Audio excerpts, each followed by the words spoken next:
As every Canadian knows, banks pay next to nothing on deposits. Same for government bonds. Invest $100 in a 10-year Government of Canada bond and you won't earn a toonie in a year. As a matter of fact, you'll earn exactly $1.69.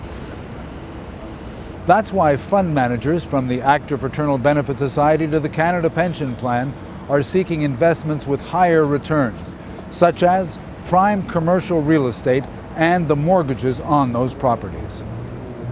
Walmart, Roots, Cineplex, and some of the top office buildings in Canada. Just some of the tenants of the Prime Canadian Property Fund, the latest investment by the Active Fraternal Benefit Society. In addition, there is also money in mortgages on commercial buildings. Dan Richards is a Harvard MBA whose business, Client Insights, advises the financial planning community, the people who advise others where to put their money. The backdrop to what we're seeing today in terms of pensions more and more looking to alternatives really comes from the experience that the Yale Endowment Fund has had over the last 20 years. It's run by a guy named Dave Swenson out of Goldman Sachs.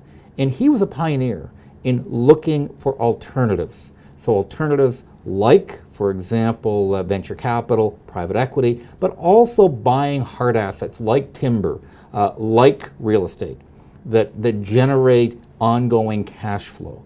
And their returns, their experience, has really shaped the perspective that more and more sophisticated pension funds today are having. There are two pieces to the AFBS property investment: mortgages and actual physical buildings. Each are valued at about $40 million. The mortgage portfolio is managed by Greystone, who also handles some of AFBS's bond investments. It includes mortgages on properties such as First Canadian Place in Toronto, the largest office building in Canada. The Prime Canadian Property Fund is managed by Bentall Kennedy.